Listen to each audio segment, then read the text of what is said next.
Hello everyone, Blue Star Saber here, once again to do another My Hero Academia review, but this time with Lucky Chi 7.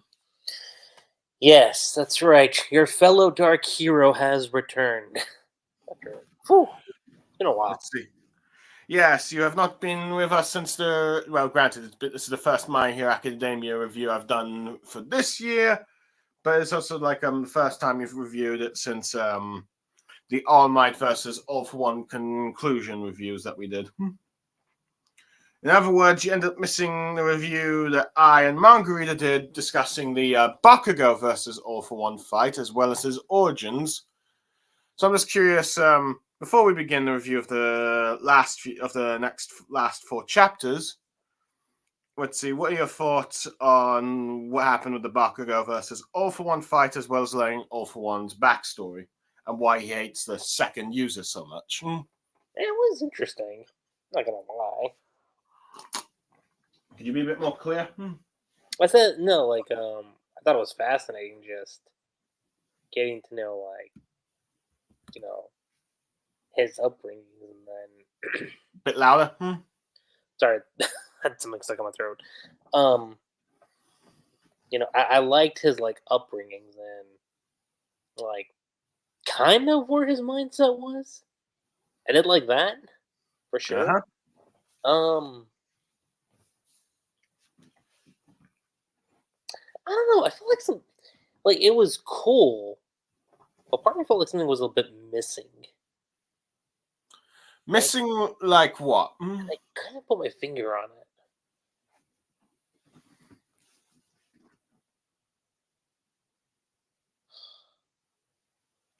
How do I go about explaining this? Could you say a bit louder? I'll say, how do I go about explaining this? I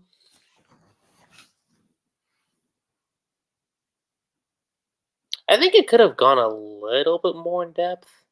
Like it felt like a very quick straight shot of what he did. What you mean? All for One's childhood and him killing all the other users. Which, by the way, we now have the names of the remaining unknown users. The second and third.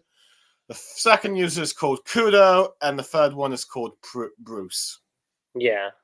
Which, on one hand, I kind of find a little anticlimactic, since I figured all the names were supposed to be based on the number of which they were the quirk users. So I was expecting something like Ni and San. Mm-hmm. No, I feel like if this was done similarly to, let's say, like how you handled Shigaraki, but obviously it would be you need a little bit more chapters for that for All for One, considering his status. But I kind of felt like what Koei was trying to do was try to implement the same chapter length for the flashback, but keep it super condensed. Is what I'm saying. Is that I see where he's going with it, but I felt like it could have been, You a felt little like bit more detailed. you feel like either the chapters should have been longer, or at the very least, or at least one or two more chapters dealing with this backstory. Yeah, that essentially. Fair enough. Well, how do you feel about the fight? Did you think that was rushed, or do you think that was as long as it needed to be?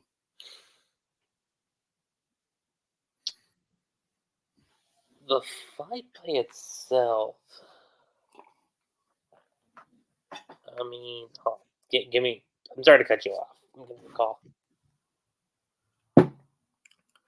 And just like that, Lucky Chi has left me hanging, people. Well, while that is happening, people, I guess that means I'll just have to start my summary of the 410th chapter, which is titled Farewell All for One, which is quite close to what I'm saying here, but pretty much the chapter begins with All for One monologuing to himself about how he just needs to get a bit closer to get to Shigaraki, and then so he can transfer his conscience and take control of his body. Let's see, and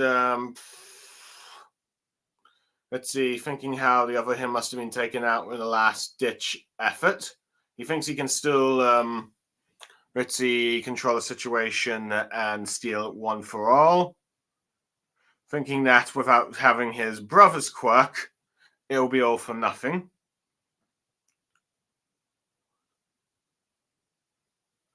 Talking about how the negatives of life tend to stick in one's memory for so long, which is apparently why he tried to thwart the futures of others.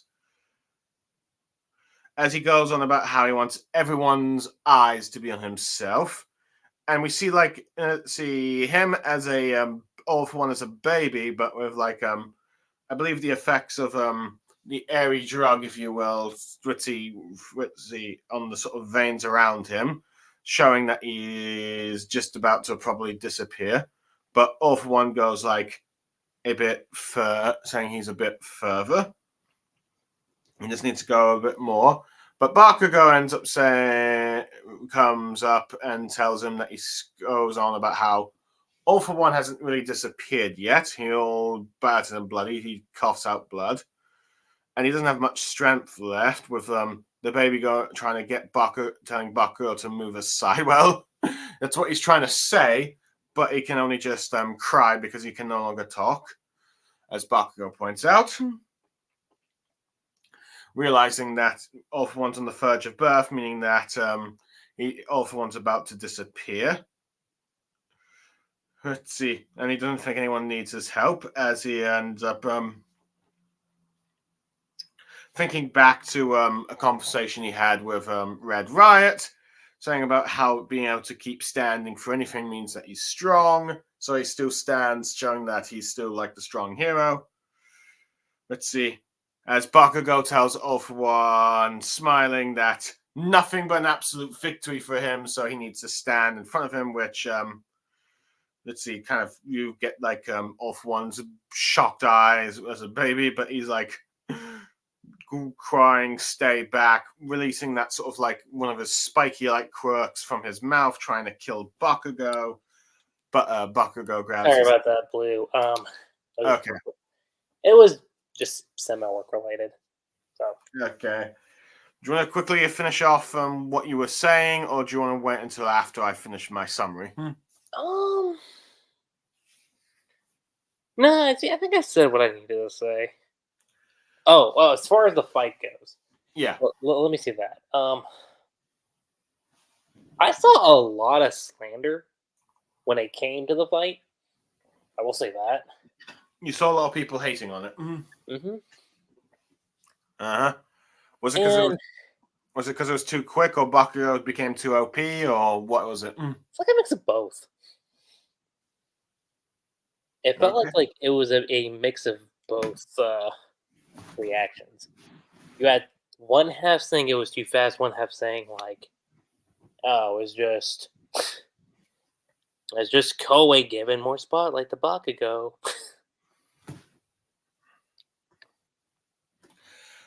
Well, arguably, unless we're getting a second sports festival arc, this is arguably Bakugo's last fight in the series. So, I'd probably argue at the very least, let's see, this is his last fight, so the spotlight will be on him, and then it will be cut back to Midoriya. But yeah, on that bit. But other than that, I mean, this is also him just coming off from being stitched up too. So, I mean, I can kind of see the complaints from a lot of people. It's like the guy just got stitched back up and he's like just waltzing right back in. I'm like, yeah, I mean,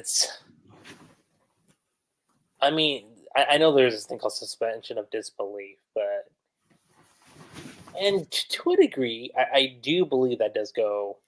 I can only go like to a huge amount of storytelling, you know.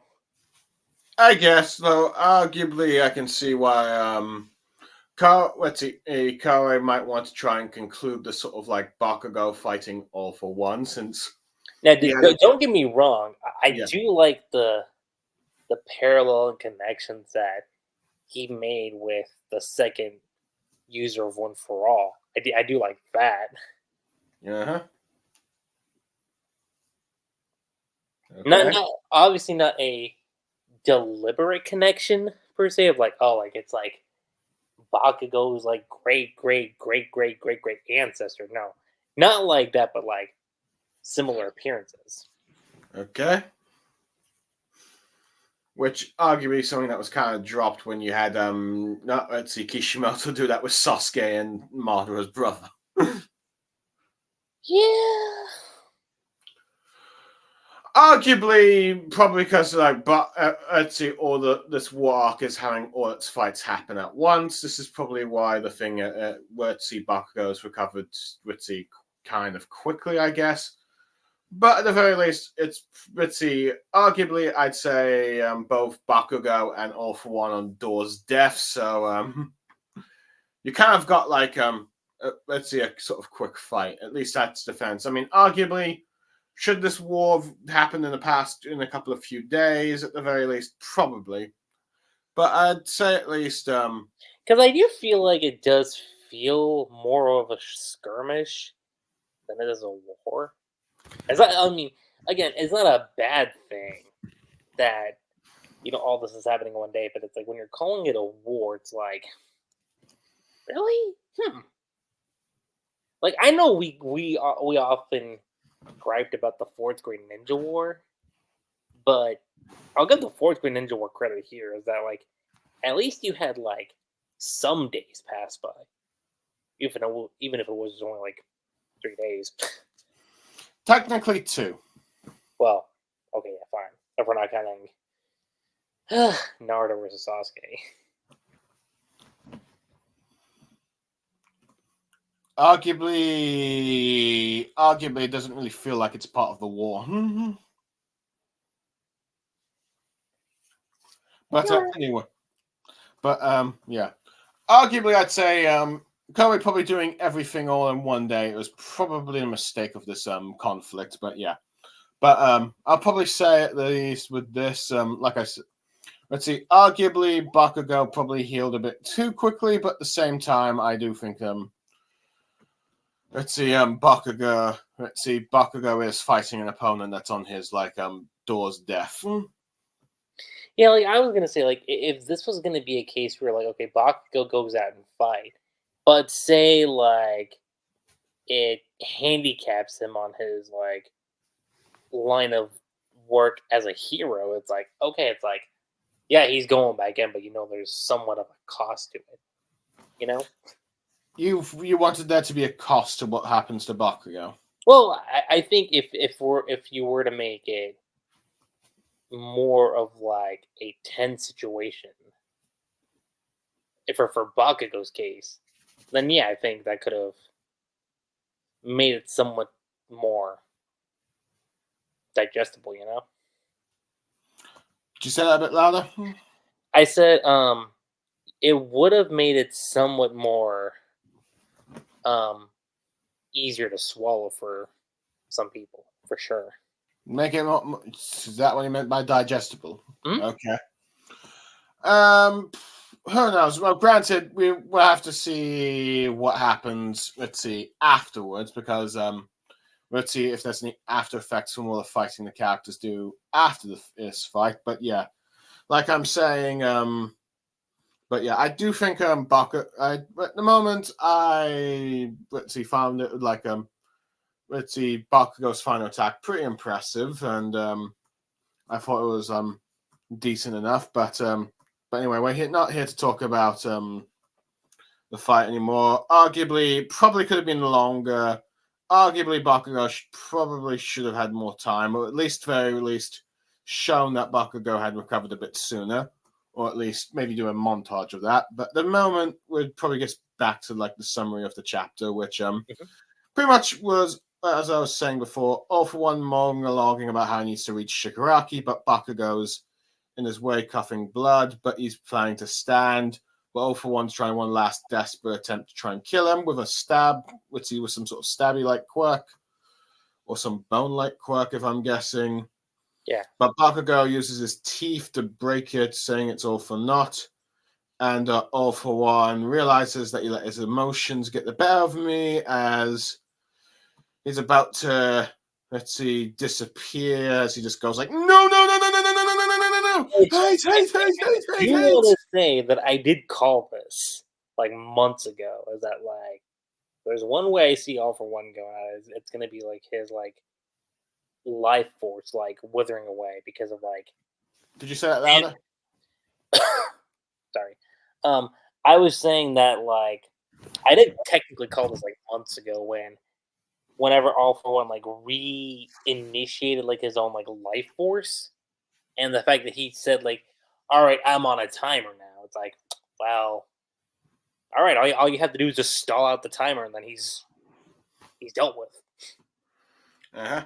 And we see that happening as he's turning into a bit of a itsy fetus, pretty much. Yeah, that's essentially he turns into a fetus. Let's see. And as we see him disappearing, we see all the sort of bitsy quirks inside him, or at least the beings that are inside of him from of all the people he stole quirks from, disappearing with Hawks. Let's see, the Hawks one saying that all the stolen factors are returning to their former owners, but he thinks that, but it's actually a bit of a psych, where he thinks that would be a nice thought, but that's not really how it works, as Hawks's quirk sort of realizes that he's disappearing for good along with All For One, but it seems to be content with that, because that means All For One is finally gone. As we then get to, I think, if I recall, the chromosomes of a baby, I think. Yeah, they're chromosomes. Yeah, it's been a while since I've studied human birth and all that. Oh no, you're good. Yeah, the ritzy fetus turns into that and then disappears completely. Let's see, with Bakugo saying he really wanted to do a pose. Let's see, All Might pose. Let's see. Tell thinks that that Midoriya should give them a hell. Let's see, referring to his fight with Shigaraki, as he collapses to the floor, but his arm raises high. And which we then cut to a bit of a flashback, where we see a few days before the operation, where Best Genius explaining how Shigaraki is likely to strike the UA campus. Talking about how if they allow him to touch the ground, there will be a very distressed moment. And this is talking to the team that was originally supposed to fight Shigaraki. Mm-hmm. And causing about how he could call what had happened with like Jakku, where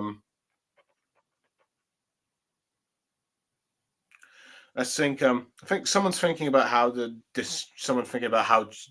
Genus is being distressed, but that's not really important. But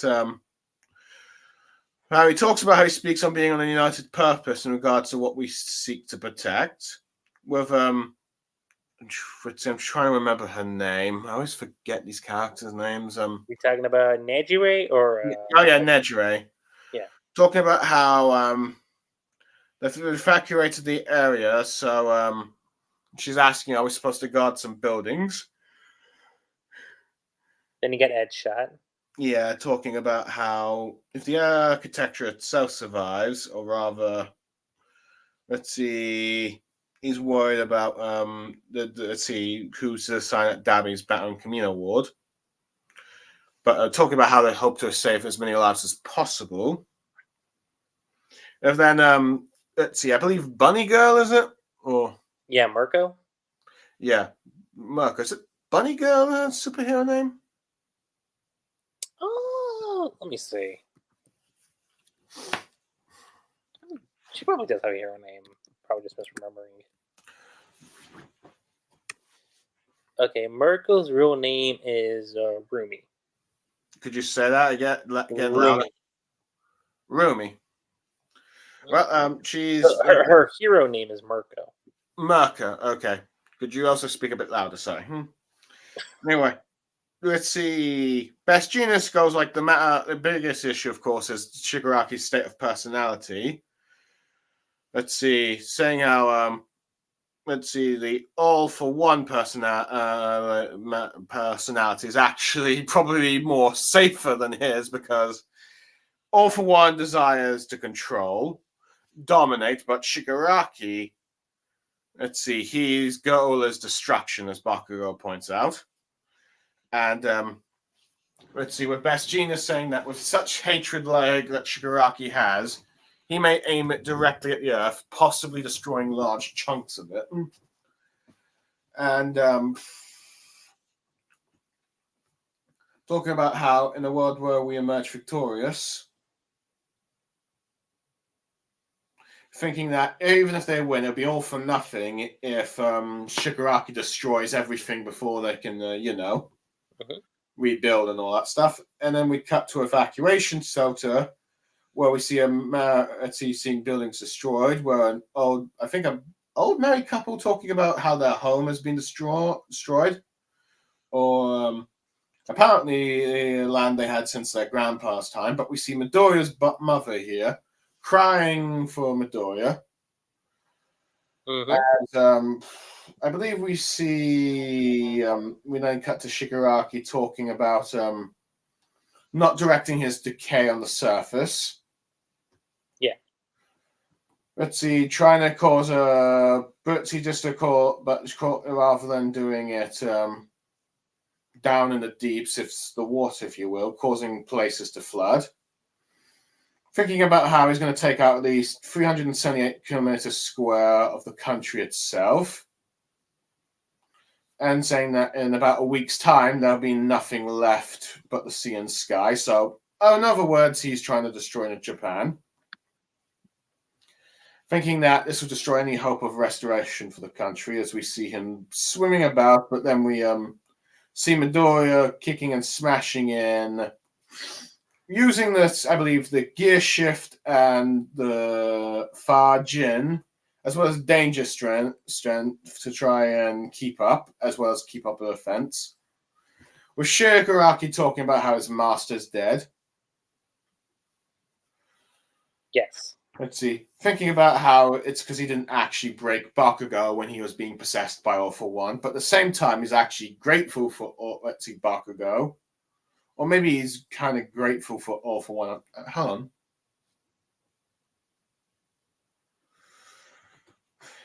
Let's see. I think he's actually being grateful for Bakugo because his master's now gone, but also because he's become stronger.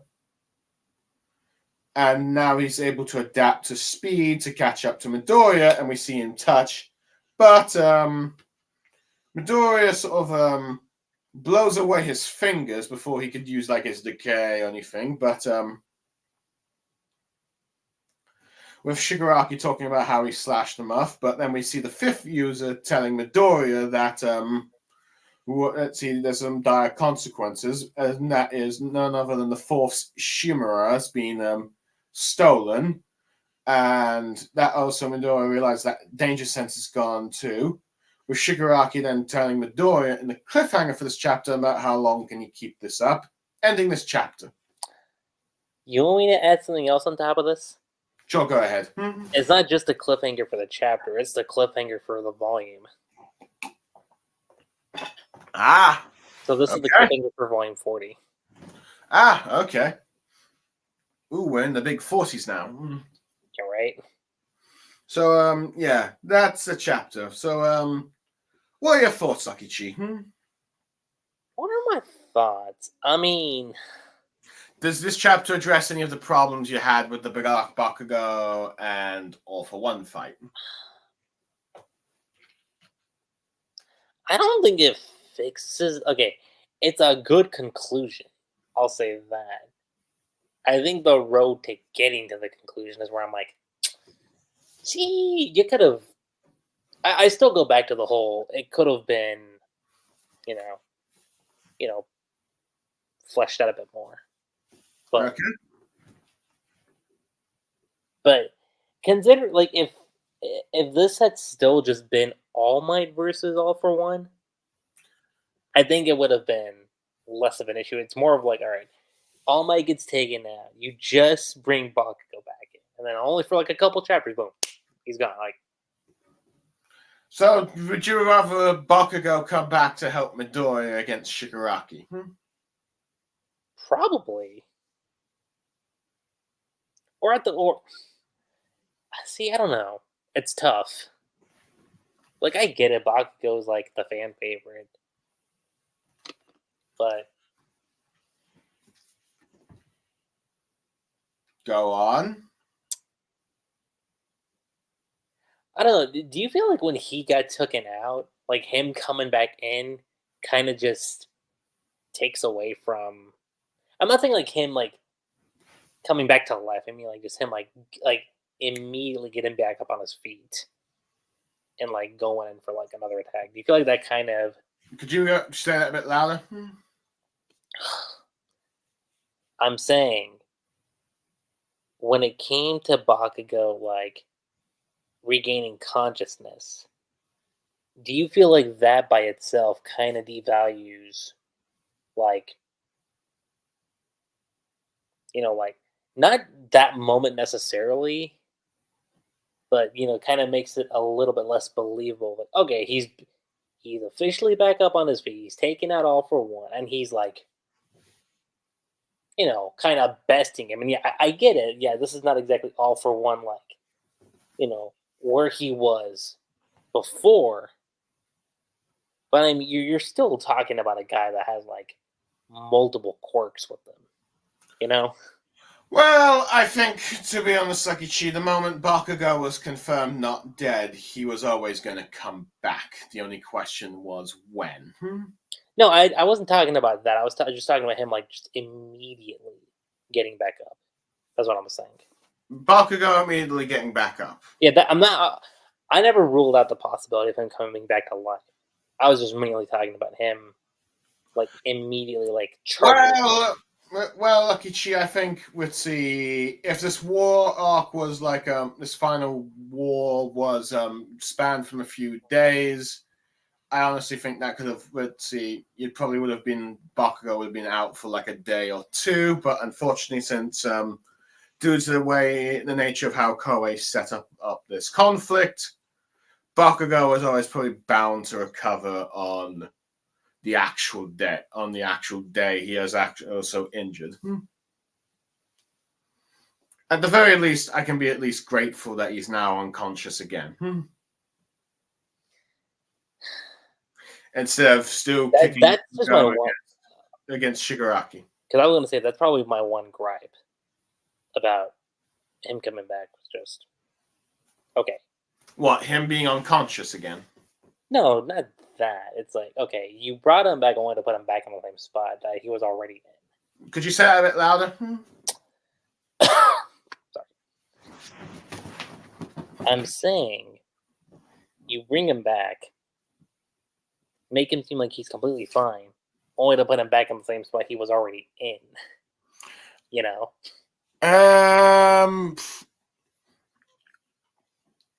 Well, to be honest, I'm not sure. To be honest, I think him still being Ritzy kicking and ready to go after all that would be kind of unrealistic. At the very least, I probably have to disagree with you here in a certain sense. I think like him being worn out after fighting like All For One probably makes sense, to be honest. Oh, no. I'm not talking about. I mean, like he should have still been worn out even before the fight. Hold on, let me just actually take a look. Let me just actually take a look. Was he one? Let me just actually take a look at see one of the previous chapters. Let me just few chapters. Damn it! I went to the vigilantes. Great series. Let's see. Hold on.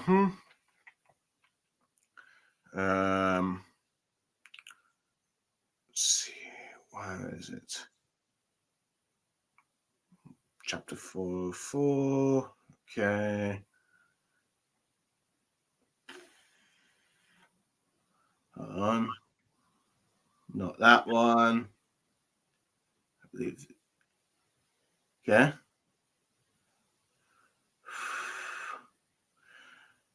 To be honest, let's see, Bakugo. From what I'm checking, which Bakugo, the chapter Bakugo came back. Let's see, which is 403.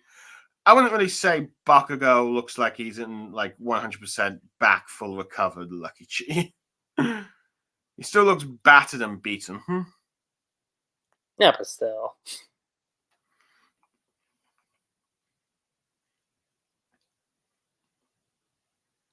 But yeah, and so yeah, it doesn't look like he's really in tip-top shape, and you needed like Midoriya to throw him to get to like All for One. So yeah, arguably, I will say that perhaps it should this let's see final fight between Bakugo and All for One would be longer, but I'm fine with him being unconscious in that, and also that means that the final fight will fully be focused only on Midoriya taking on Shigaraki, which I'm actually It's fine. been going on for a while. I mean, okay, Yeah, granted, it's been off it- screen for most of like this arc, which yeah.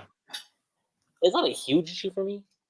But I mean, Arguably, it's a lot. Yeah, arguably, it's been a lot more absent off screen than you'd say a usual One Piece fight goes. no, But like even like Naruto versus Toby too. Like you still like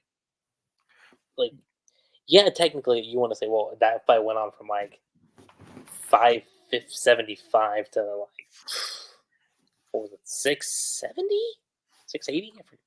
arguably, Midoriya versus let's see, Shigaraki should have gone a lot more focused from time to time rather than such a long absence. But Yeah, the because very least- I was gonna say because even though technically, Naruto and versus Toby kind of had a similar situation like that, you still like from time to time like actually like cut back to those that Yeah. fight. I would argue that's probably what Koei should have done, but at the very least, he's focusing on it now, so at the very least, we actually get to see it, and I think that I don't really want to see any interruptions, really. Mm-hmm. So, yeah, I'll at least give it that. But anyway, what I do like how you have All for One just crawling like a baby, just like I'm just so close, and to the point where he can no longer talk. But I do like also how Bakugo is stubborn to like let's see, saying that no, I gotta win standing. And it's just enough to drive All for One to lose his cool one last time. People, here's what I noticed: the day this chapter came out, people thought this was like mad disrespectful to All for One. Like, this is how you take him out in like this fashion. Let's see. Well, to be honest, I think there's probably nothing more satisfying than this evil mastermind who's always been like ritzy, calm, and collected. finally loses cool. Yeah, and it's like and it's to the point where he's like he loses cool so bad that he wastes the last bit of energy trying to do a pointless kill. you know what this kind of reminded me of? It kind of reminded me of a Full Metal Alchemist, kind of. Okay, are you talking about Father or No, not with Father. which villain? Envy. You mean when well, granted Roy Mustang pretty much bloody slaughtered him. No. I will say what Roy did to Envy was a lot more gruesome. Oh yeah, it's pretty much a one-sided massacre. That But I mean, fight. to be fair, I would not be surprised if that's where Koei kind of got the inspiration from. On like, Maybe. Now, granted, Envy's thing was more of his true form, but this is just more him. All for One slowly decaying over time. But yeah. But yeah, like I said, I can probably see why some might think this might be a bit too disrespectful for All for One. But I think a villain like a mastermind to let his one flaw get the best of him. There's this one hatred for this one guy that's been long dead, which he killed himself. Let's see. And getting so annoyed just because by Bakugo, just because he looks like him. Allowed him to get allow himself to get the better of him, that he'd lost his one last possible chance of trying to control the situation, even though I pretty much think that at that stage he was never going to reach Shigaraki. Yeah. I mean, it's like I told you, like as soon as All for One revealed he was on the countdown, I already said he's not getting there. Yeah. That's not that. Fair enough. But yeah, but I do like how let's see, we see Hawks' like inner conscience of his quirk disappearing, tries to make his granted this was a little tease at first where like, oh, is Corey seriously giving everyone their quirks back? But oh no, wait, no. They're all going as well. I was like, so we got My Hero's version of the Pain arc. Everyone gets their quirks back. Nope, that's not happening. How would you feel that that's what happened, though? I would definitely have called BS. Right. Honestly, if my overall score for the war arc would have gone down by 1 point, maybe 2 points. What was it originally? Well, I haven't really decided yet. That's probably for when you do your pod. I were to ask you right now, as of chapter 410, where does it currently sit? Excluding the last three chapters that we have yet to talk about. I'm thinking maybe a 7 or a 6. Okay, we're right around the same length then, because I was thinking like okay plus to good. I mean, at the moment, where I'm thinking that. I mean, I'll say this: for the War arc, I know that there's a lot of divided opinions and mixed reviews on it right now. But I think for an overall, as a collective whole, it's a bit of a mess. But I will say at the moment, the individual parts that I'm reading, for the most part, I've enjoyed. Yeah, like if you chunk it down to like just battles by themselves, I think they're pretty good battles. But I think when you try to like string them into a narrative for the arc, like I don't know. It's a mess. But I will at least say I do like how Koei's at least trying to get every character to have at least some kind of moment. Yeah. In this arc, because I feel like that never really happened, at least properly with Naruto. At least let's see. Granted, let's see when characters say like the K11. Okay. See, we can't say that 100% because Kishi did try once he got the Konoha 9 together. I mean, yeah, granted, it was for like a brief moment against like a bunch of Jubi clones, but I was kind of referring to when they attacked Obito with like let's see, that Susanoo armor thing with Kurama. That felt kind of superficial. Yeah, I could see that. But yeah, but arguably, I mean, it was a cool moment. Don't get me wrong about that. It's still cool. I don't know. I felt like it would have been more impactful if they used their own jutsu.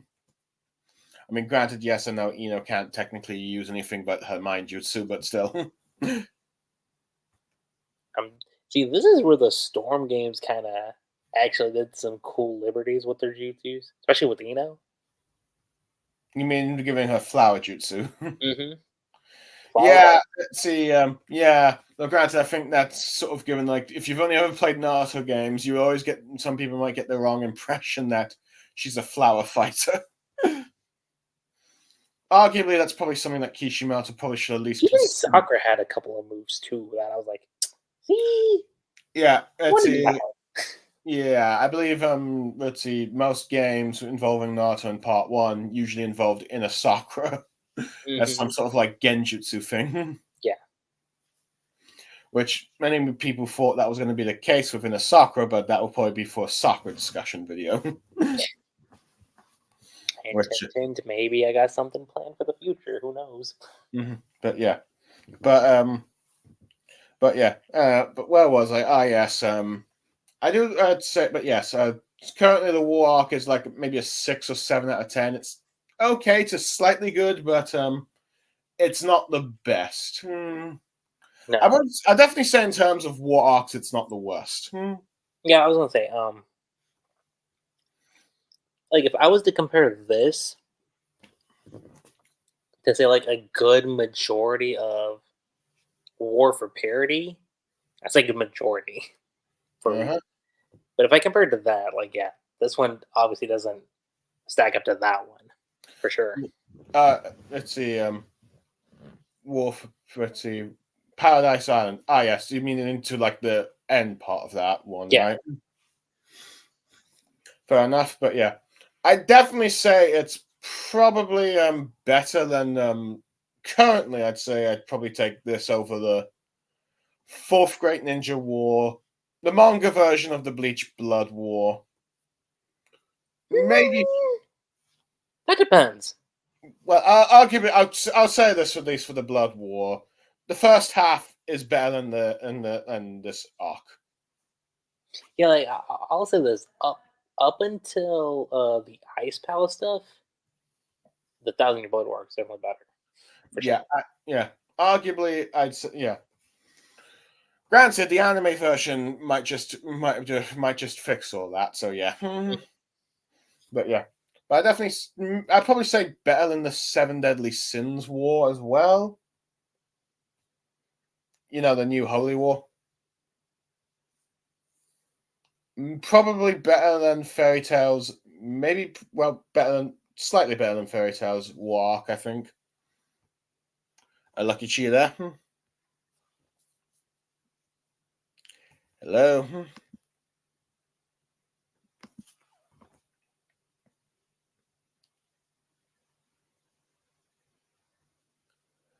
Lucky Chi. Okay, people, we seem to have lost Lucky Chi. So, but anyway, we're getting off topic about this war arc. So, I'm just give more thoughts on like stuff we see. So yeah, I like how the quirks have not let's see returned. So that's that. So even though Hawks didn't die at the very least, he can never return to being a hero. So that's fine. So you got some kind of casualty. But yeah.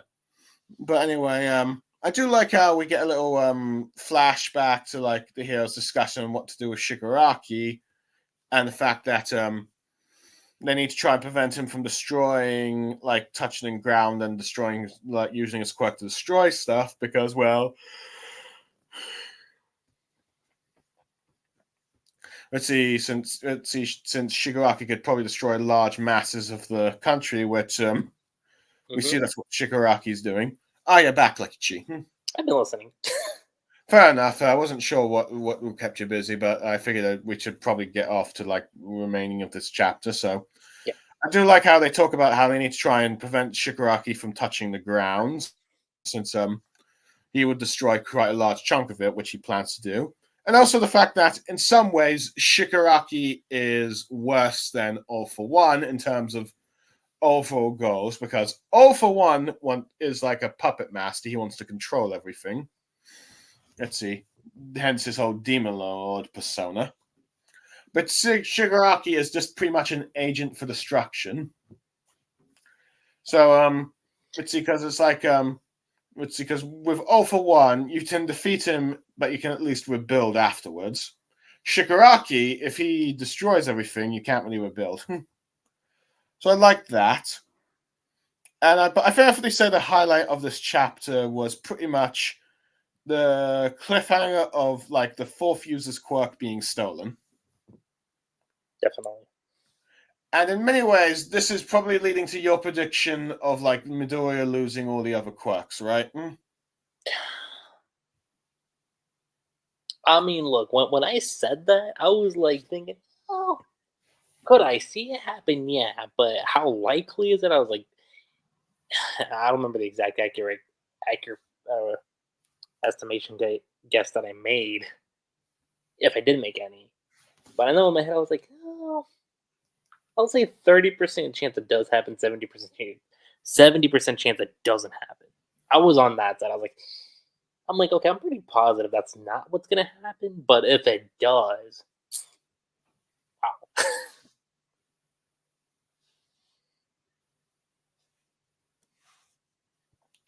Hmm. So you thought it could have been a possibility, but you didn't think it actually happened. Is that what you were saying? Yeah, like I thought, because I thought about it, I was like, if this does happen, I mean, I could see a lot of people not rocking with it for obvious reasons. Uh-huh. At the same time, it kind of does go out of like like the usual shonen route that a lot of other shonen like tend to do with like the end of the hero's journey, if you will. You mean take away some of the powers in the final fight? Mm-hmm.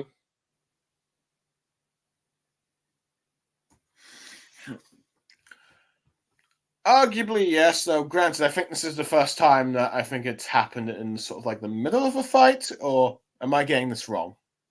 I mean, okay, technically Naruto lost Kurama just when Madara started going on a rampage, but still.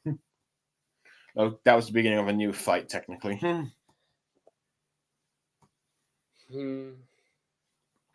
I mean, see, that one's tricky because you knew Minato had the other half of Kurama, so you kind of knew, like, all right, like, yeah, Kurama's gone, but hey, there's backup. There's backup number 2. Oh, yeah. Which, I mean, okay, no disrespect to that moment, because that moment actually did have me kind of tensed out for like a good few weeks ago. I was like, did he really do that to Naruto? Shoot.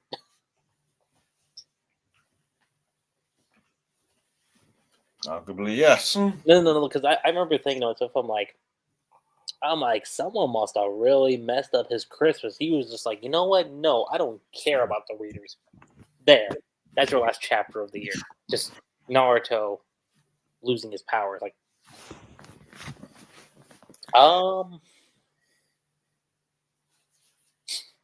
and I was joking to myself. I was like, someone get a medic ASAP, preferably with pink hair. And it ended up happening with arguably some of the last few good Narusaku moments. Yeah. I still remember how Narahina fans are lost and Sasusaku fans are lost their minds when Sakura's lips touched Naruto to give CPR. I miss those days. Yes. But yeah, I will say at the very least, let's see, I do like how let's see, Shigaraki, let's see, taking the quirk gives a sense of like danger for Midoriya, and the fact it was the fourth user's quirk gives it a bit more of a suspense because now he no longer has pretty much the let's see, you can no longer sense when Shigaraki is coming to go try and kill him. Oh, So we do no. like that. You know what this means? Spidey sense is no longer there, guys. Yep. So in other words, Midoriya can't sense a punch coming through. Wait, how would this work against Peter Parker, though? Because Peter Parker doesn't have a quirk. Let's see. Well, the way I think Spidey sense has always worked, he always can, let's see, sense it, but that doesn't mean that he's always quick enough to react to it. Mm-hmm. And arguably, this is probably what happened here. Yeah. So, yeah. So that's what happens after that. But other than that, the only thing I can comment on, I do like how Mitsuki Shigaraki is able to sense his master's gone and talks about how he's relieved that he's now actually taken out now. So it's like, now I can call the shots. Which is first thing to do for is like destroy everything. Yeah. So yeah. Overall, I'd probably give this chapter probably a 9 out of 10. Just because you finally got All for One taken out. And also the suspense with like Shigaraki at the end taking Midoriya's quirk. Yeah, I do the same thing. It's It's about an amazing for me. Mm-hmm. So yeah. I Anyway, thought about Amazing Plus, but given that we were also coming off from Bakugo versus All for One, I was like, oh, okay, wasn't perfect. mm-hmm. Fair enough. But anyway, 50 minutes in, and we've just covered one chapter. Now for the other three. But the other three are like pretty simple. Yeah, Real. but yeah, but the next chapter ends up catching to like just what happened to just before the fourth user was stolen, with the others saying let's see. Let's see. With I believe the first user telling them not to cling to any sentimentality because it seems like they've all just sensed that All for One is dead, as they are talking about how, let's see, this fight as long as it's been passed to successors at this point, and that bringing down Tomo Shigaraki should be their entire reason for existing now. And but the fifth user talks about how until like Midoriya can find a way to break past the sort of wall that Shigaraki has done towards himself, perhaps both physically and mentally. Let's see. I feel like they're in a losing battle, and this is just when the fourth user realizes that, let's see, Shigaraki has just come in to steal him, pushes all the other users out, sort of sacrificing himself, and telling the others that the ninth is in his hands. So as we see him disappear, so doing one last heroic sacrifice, with like the fifth user now telling him that cutting back to where the fifth user telling Midoriya that Shigaraki let's see, the fourth is gone, or Shinomoriya, so and all that stuff. But yeah, let's see, with Shigaraki talking about how that unbroken chain that it was inherited by Might, and apparently that drove his master to such lengths. Thinking that he doesn't really share his master's obsession with One for All, but he thinks like, well, as long as I get to take some of his abilities, let's see, as long as it helps him like destroy Midoriya. As we see the fourth user's chair disappear within like, let's see, One for All, with the sixth user commenting about how he's gone in his chair. Sorry, gone in his chair. Which let's see, which they're a bit worried about the fact that Shigaraki was able to get into their psychic space. And talks about how, it's like nothing. And this is where Midoriya tries to use Black Whip and Fajin plus Gear Shift to try and take out Shigaraki, or at least attack him. With Shigaraki and it seems like Shigaraki's actually using the danger sense now, realizing this is how Midoriya was able to dodge all his attacks. With Midoriya realizing what's going on, with Shigaraki saying that his destruction can now start once he gets rid of the biggest pain in his backside, which is Midoriya. As we see a double-panel spread of him charging, but it's like mocking Midoriya, asking, are you still seeing me as a human being, if you will? And whatever he saw as a kid, of him crying as a kid, that's gone now. And you should look at what he is now, as he's like he's moved beyond that, as we just pretty much see him chasing Midoriya and just pretty much destruction everywhere, as Midoriya is using the Black Whip to cause a sort of like spear of a shield, kind of like spear of a shield to protect himself. As Midoriya is thinking about how he's wrapping like the Black Whip around him, think he can stave off lethal blows, but he's still feeling damage, and his mask has been completely destroyed at this point. Which you see Midoriya getting a little sentimental with the fact that All Might brought it back for him. let's see, with the third user realizing that you use that to help him keep him breathing, let's see, and rolling all those waves. With then the third user pointing out, look where they are for the, let's see, due to this rampage of Shigaraki. And Midoriya sees that they're actually close to Mount Fuji, which is, I believe, the most famous mountain in Japan. And one of the largest mountains in the world. Sure is.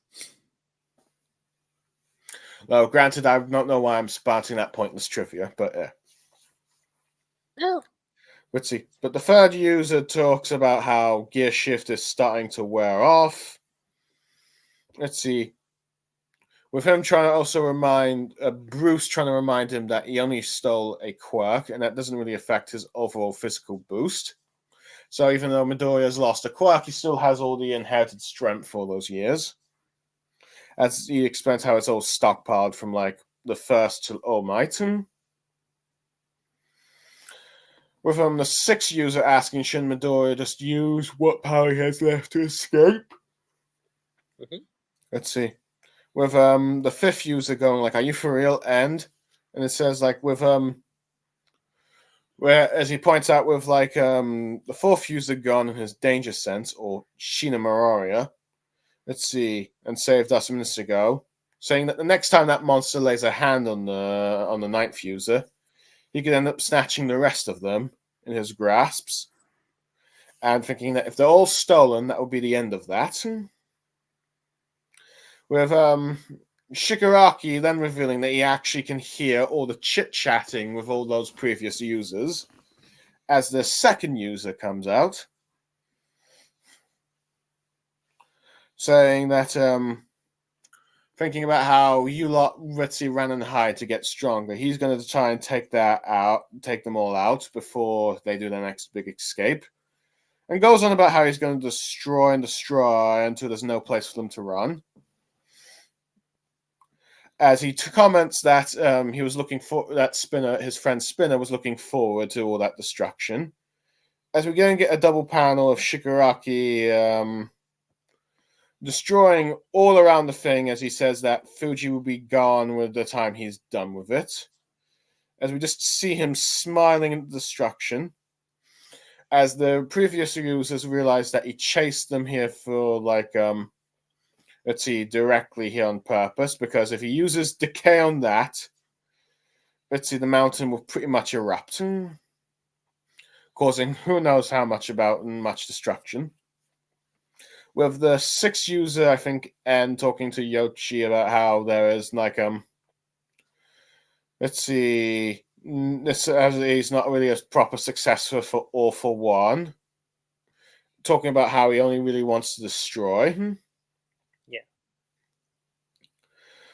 Let's see, but Midoriya seems to disagree with what the sixth user is saying that's not all there is to it.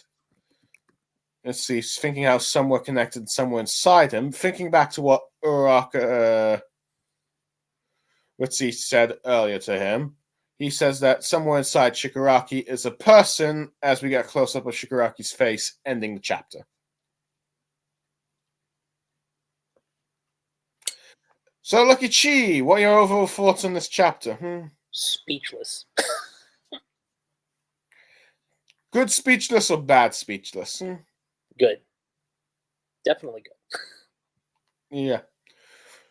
Arguably, I do like how all the previous users have a bit of a moment thinking about, All for One is finally gone for good. Let's see, as they've probably, they all gave their lives pretty much for him to be taken down. But I do like how the first user points out we still got Shigaraki.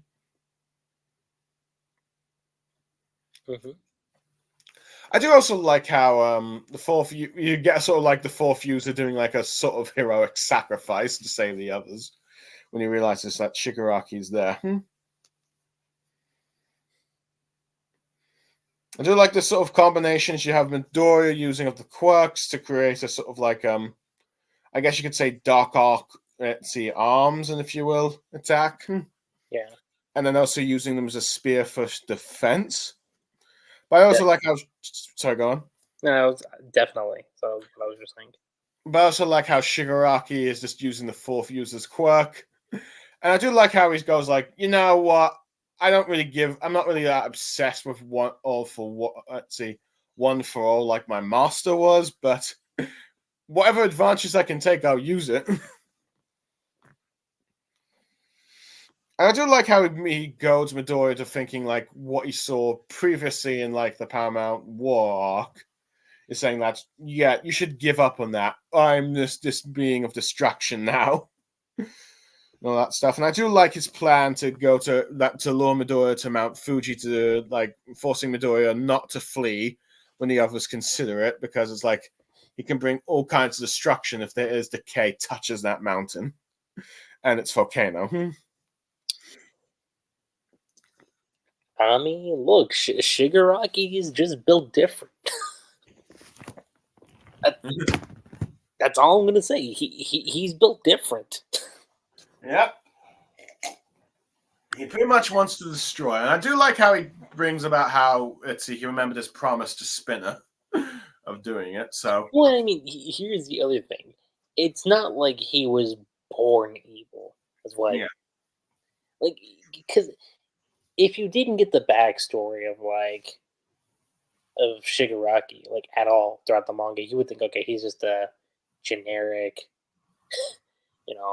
one-dimensional villain. But you get his upbringing, how he kind of gotten down the path that he got let down, and then it's not like he wants to be saved. He's just there. Yeah.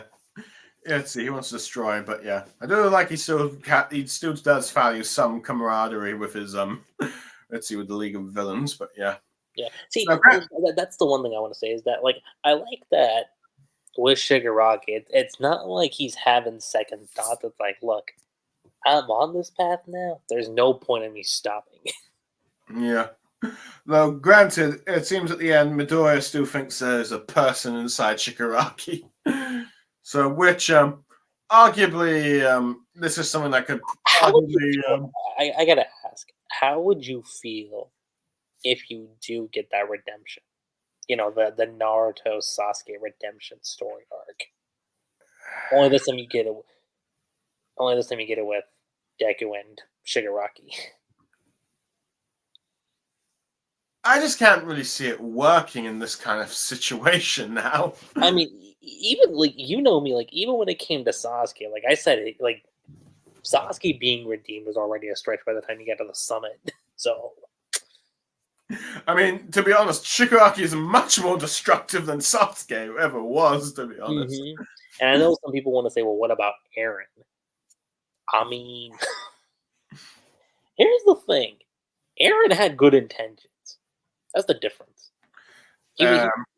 I'm not saying what he was doing was good, but I'm saying where his mindset was all right, take out the whole world because the whole world's going to come and attack my people. Different case altogether with Eren. Shigaraki doesn't care altogether. No, I'd still say that Eren is still performing genocide, so I'm not excusing him that much. No. I'm not excusing Eren on that. I'm just saying, if you look at his ideals and his convictions, it's okay, you somewhat get a moral understanding of what he's doing. It's not right, obviously, but you get what he's doing. Uh-huh. But Shigaraki, he's laying it out flat, nope, I don't care about anybody. Yeah, let's see. The only people he cares about are arguably the League of Villains, and most of them are now dead or dying. Yeah. So, yeah. So, arguably, but yeah. So, anyway, the only way I could have seen, redeeming Shigaraki working is if, All For One sort of possessed him, and he sacrifices himself to break free, allowing Midoriya to finish him off. With All For One? Yeah. That was the only way I could have seen that working. But now even then, that would have still been kind of a stretch. Arguably, yes, but I think that would have been at least acceptable. But now, let's see. But now, if he's the Sasuke treatment and live, I just cannot see that working. I mean, here's the thing. and I'm going to take a page out of Blue on this one because he kept saying this to the top of his lungs for months before Attack on Titan ended with Eren. But if Shigaraki lives, and look, y'all know me, Shigaraki's my boy, but he's going to be behind bars. Oh yeah. That was pretty much my ritzy belief with Eren. It's because it's like This is worse though. This is much worse. Because you think Eren was at least somewhat regretful of his actions, while Shigaraki was even a deemable monster. Yeah. Arguably, You can't deny that, Blue. You know, like, that what Eren was going to do. Like, even he recognized that, shit, like, I don't want to do this, but he still did it, so I'm not giving him much excuse, but I suppose he at least had some humanity left. I'll give you that. Mm-hmm. Yeah. But still. But yes. But arguably, this is the biggest concern with like Midoriya still resolving to do it. So yeah. So besides that, maybe that last bit of panel stuff there, I'd say arguably this was a pretty good fight chapter. Definitely say it's amazing plus, for sure. Yeah, a 9 out of 10. It would have probably been a 10 out of 10 if it wasn't for that last bit. Really? Oh yeah, that. Yeah, that's what I could see.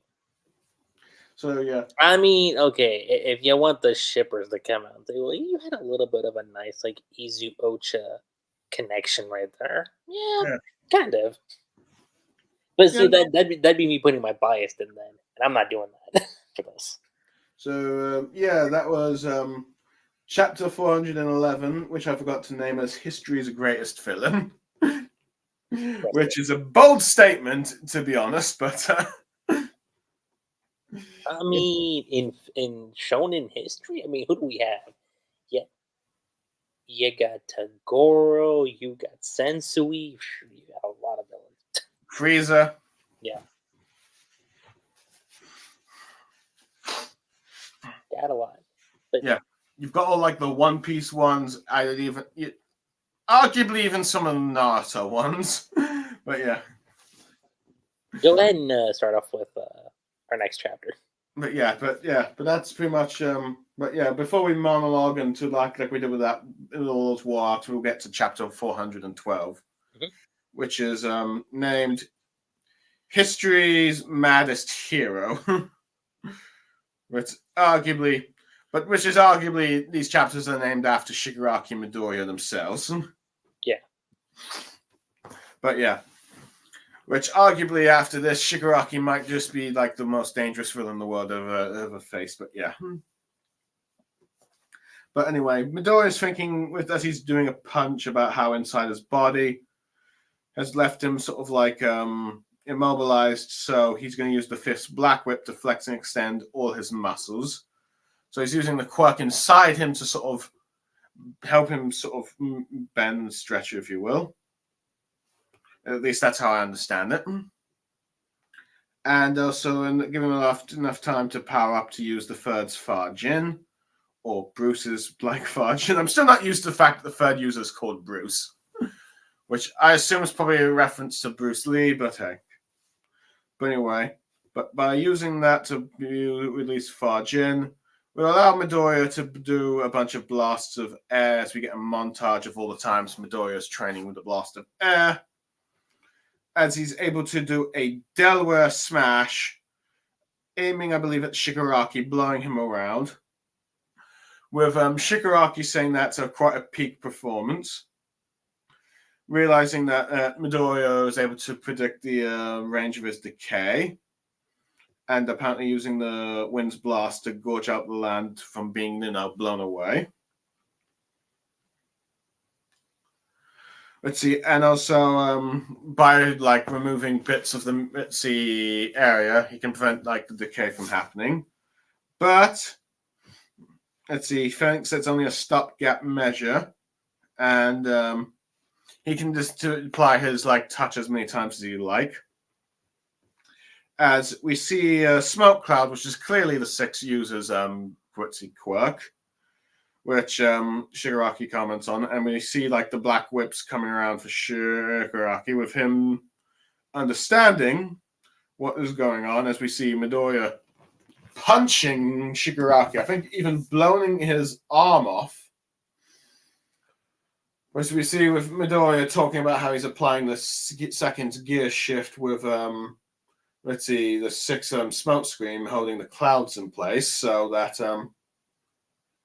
so in other words, let's see, Shigaraki's danger sense is just pretty much being used all over the place, so he can unleash the, let's see, a 5th black whip as much as he wants, while he ends up striking. As he realizes that, as Midoriya himself from his fight against the sniper hero, all the sort of what happens when you rely too much on danger sense. But the 6 warns him that to let going out with all that powers. You're going to such lengths, all that power up will lead to let's see, Shigaraki to use the search quirk to lead him towards him. As he uses those Shigaraki uses those black veins to like hit Midoriya, with Shigaraki saying that he still remembers Midoriya's location and weaknesses, thinking back to like let's see, the search uses quirk. Let's see, with as he comment, and Midoriya cannot struggle to breathe since he no longer has All Might's mask. So I do like how that little nod is being used right now. With the 5th user. Sorry, what? I said, yeah, he's doomed. Uh-huh. With the 5th user realize that Midoriya's time is almost up, and he's suffering the recoil damage of gear shift. Let's see, with him talking about all those moves were not really charged for rapid fire. Realizing that what he's doing to reinforce his skin. And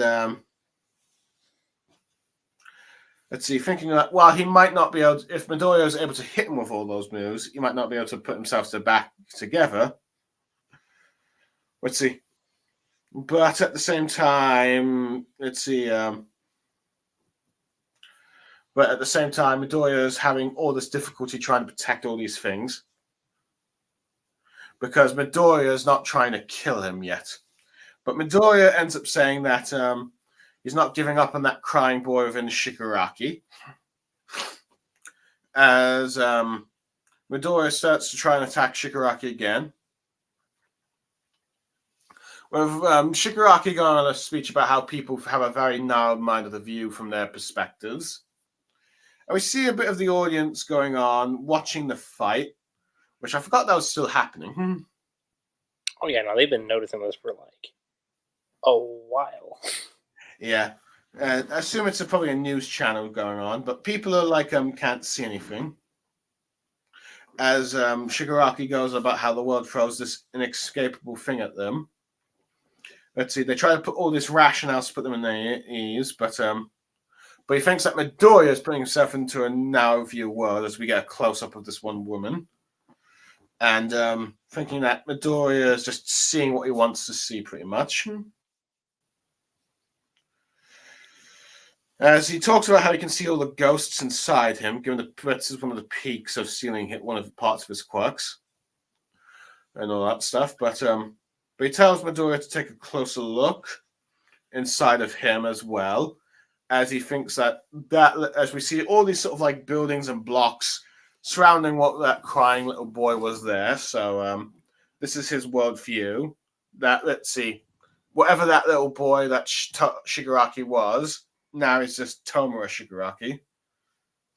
And he's doing just fine. And this is where we cut to like the, let's see, the 7th user, or pretty much Nana Shimura, which is, Shigaraki's grandmother, thinking about what Midoriya said about saving that little boy, with her now telling Midoriya to just give up trying to save her grandson, thinking that he can't be saved at this point. And thinking about how, let's see, this might be hard for Midoriya and his ideals, Let's see, but at the moment, it's like what's in front of him thinks that his only option is to annihilate him in a single blow and leave nothing of Shigaraki behind. And that this is a grim fact to accept. So he needs Midoriya. So she tells Midoriya just to strike with an even more powerful blow by charging up, but Midoriya refuses, as he wants to. At the very least, he needs to ask why he can't let go of that sad, lonely past of his. Let's see, thinking that all he did was put a lid onto it, as you see the ninth user starting to cry. Let's see. As he thinks back to what Shigaraki said in the previous war arc about those who were ignored, with Midoriya shouting that until that lid shatters to pieces, he won't stop smashing away with it, him getting all serious. As this is where we can cut down to the second user about why he was so opposed to Midoriya. Let's see, thinking back to why it wouldn't help Midoriya out beforehand. With him talking about how it was arrogant thinking born of a naive peace-addled existence. Thinking that this is like the era Midoriya lived in. He's a bit naive in his thinking and mindset.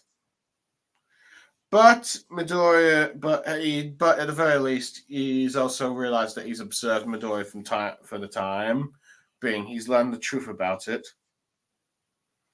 Thinking that he drives to one, driving motion is that anyone, whether the most vile among them, or even the quirkless, thinking that inside each of them is a human heart, which he too kind of wants to believe that. So, but then we then see All Might pointing within like the ninth user, as the second user sees something and realizes that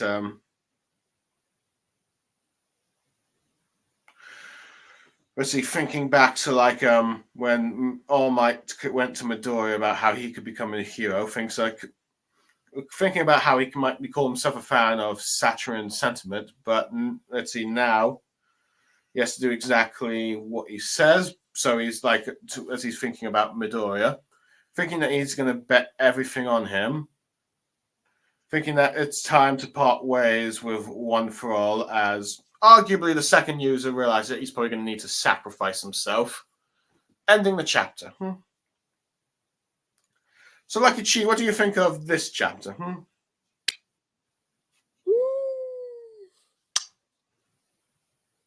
Do I want to give it the pure perfection rating? That's tough. Ooh. That is tough. I'm a bit surprised by it that you're considering that. What would you give it? I was thinking like an 8 out of 10.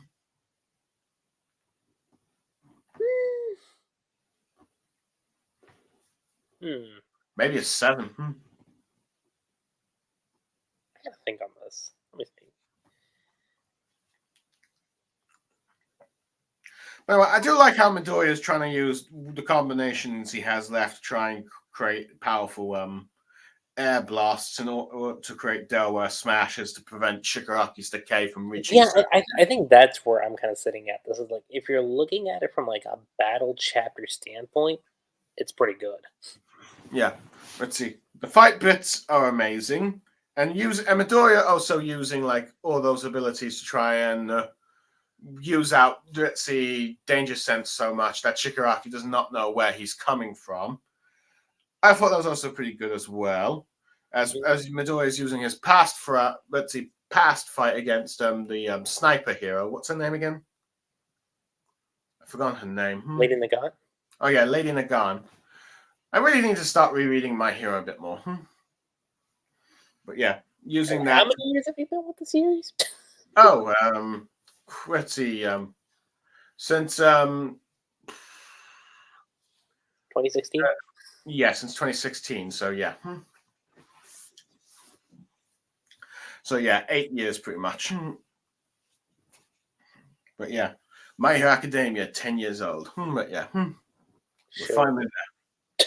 That's crazy. Let's see. So yeah. Anyway, where was I? Oh yeah. So I like how he's using like all the quirks to keep Shigaraki from guessing where he is. He's able to even punch and obliterate his arm in one of the fight scenes, so I do like that.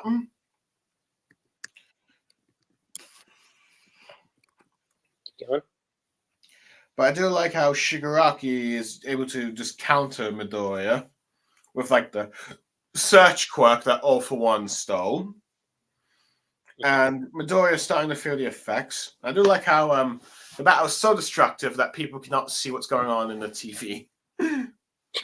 But I do like how you've got Shigaraki's monologue about how people have a narrow-minded view of the world, what they want to see. In many ways, it kind of reminds me of Itachi's speech about what truths people want to see. I mean, he's not lying. Yeah, and he's like, and I do like how he's using Midoriya. He's saying that Midoriya, you can look in, I can look inside you, but you can also look inside me. And he's like, I've built this wall around that boy, and he's gone. So like that. I do like how it's the ninth user of all people that's telling Midoriya just to finish Shigaraki now. Because she's arguably the one that probably wants Shigaraki saved the most of the previous users. Or at least doesn't want Shigaraki to die since it is her grandson. But the biggest concern, of course, is the fact that Midoriya is too stubborn. Just saying, like, until I shatter that wall and get him to answer me, I'm not giving up yet. But yeah. Now, anyway, I do like how the second user comments about how, let's see, this is probably why he did not want to, like, trust Midoriya because of, like, thinking that Midoriya, just due to the time setting Midoriya is in, he's a bit more naive from the more worn-torn, destructive era he was. So you can see that sort of generational divide between them. But I do like how, at the very least, he's at least managed to observe Midoriya and at least sort of understood who he is. Though, granted, I do think he's about and why Midoriya is the way he is. I think he should be still concerned about what it is. Because it seems like he's willing to give Midoriya a chance. At least trying to help Shigaraki. I do like how, let's see, you have All Might, he looks at All Might's conscious inside, just trying to point to the quirk. So, like when Midoriya and him first met, and it's like got the second user thinking about how he might actually need to sacrifice himself. So, there's that. So at the very least, the second user is preparing for like possibly his second death with his conscience gone, or something from like Midoriya. So there's that. But at the same time, it still has me a little bit worried about we'd see Midoriya still trying to save Shigaraki. So yeah, go on, Lucky Chi. Sasuke! I'm sorry. But yeah. I couldn't resist. Arguably, how Koei handles the Shigaraki when Midoriya trying to save Shigaraki will probably either make or break the series. I mean, okay. Well, let me ask you this: do you think this would make this worse than Naruto versus Sasuke, or I would even say worse than the battle against the Founding Titan? Ooh. In your opinion. Now here's the good. Especially me, like I have a huge gripe against the final fight in Attack on Titan because literally, like, there was. I mean, yeah, you kind of had stakes, but like there was no consequences in the end. You know. Let's see. Hold on a second. I just realized that I've been charging for. I've been left, out for charge for so long. I need to plug it in. You're good. Yep. All right.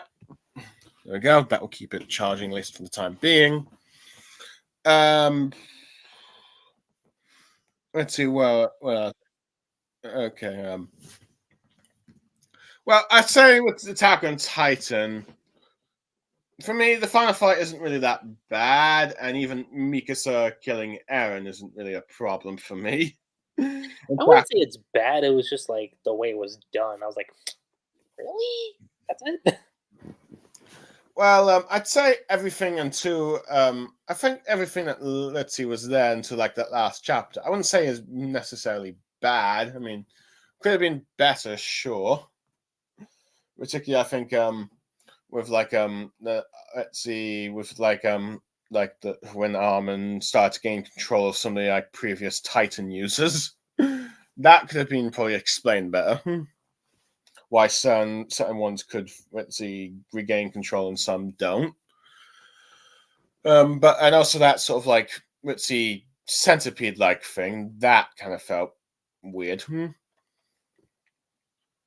But Yeah, the centipede part did get kind of weird. I was like, I don't know.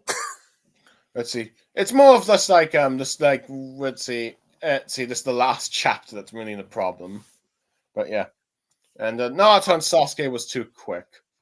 Now, arguably, I mean, I don't know. I'll say this. It's actually funny because I feel like for both Attack on Titan and Naruto, if you had made that final fight for both series like at least 2 volumes max,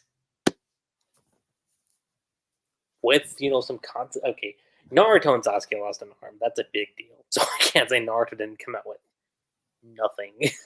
Yeah, arguably they got a regenerated arm later. So yeah. you know. Mm-hmm. No, but like Attack on Titan, it's like, oh hey, look, it's like we're like in the battle against the most dangerous, impossible Titan to ever be defeated. And no one's dying. That's a problem, especially for a series like Attack on Titan. Like that's like having Game of Thrones, and you're literally in the final fight, and literally no one dies. It's like finally Game of Thrones I know. Well, I pretty much said that I feel like the ones that would likely to survive were Armin, Mikasa, Levi, Gabby, and Falco. Mostly because, well, Gabby and Falco, next generation. Armin and Mikasa, the two people that Eren arguably should be caring about the most, and Levi because he was popular. Well, see, the Falco and Gabby thing was already kind of contradicting with some of the themes of like you shouldn't let children out into the forest because if you do, well, there's no turning back. Well, yeah, it's obviously going against that, so it's like you're already having a contradiction with that. Well, arguably yes, but they're still kind of the next generation that still doesn't have too much baggage on their hand. I mean, yes, Gabby killed Sasha, but still.